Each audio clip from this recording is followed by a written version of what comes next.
folks, Holly with Lightseeds Reiki for Animals.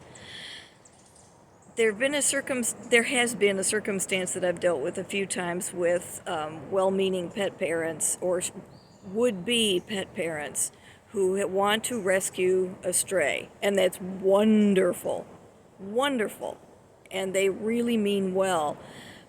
But they're concerned about how the pet is going to welcome being a pet, being indoors and being someone's companion animal. And an interesting conversation I've had with a couple of them more recently is, what's that? They ask, what does that mean? There was a sweet kitty who's now beautifully happy in her home with a fellow kitty and loving parents. But when I was first requested to do healing with her, I could tell she was fairly well balanced, but she was very nervous and very skittish. And this was one of the reasons that the would-be pet parent came to me, because she wanted to know if the cat could be calmed down. Well, what's interesting was when I introduced myself and tried to help her understand what I was there for, that I was only well-meaning, and I asked her if she would enjoy being inside with people. And she said, what's that? She did not understand the concept. I tried to explain to her, but it's like, what's it like to live on the moon when we live on the Earth?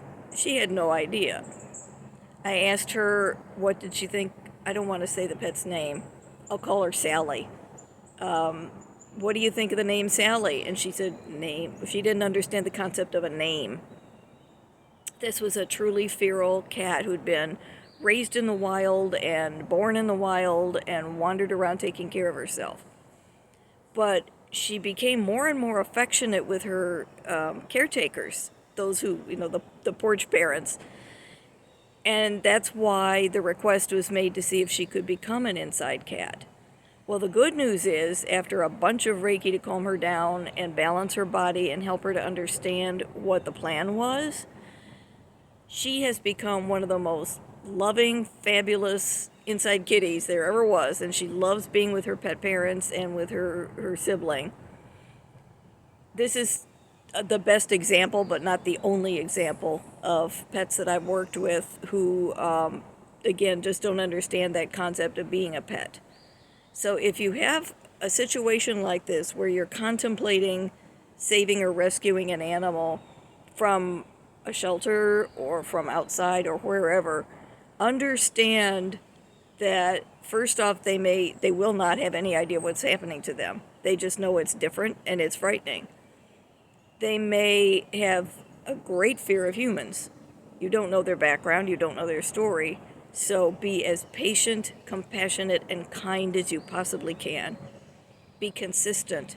The more they see your consistency, with time and with affection and everything else, they'll see your consistency and learn to trust more.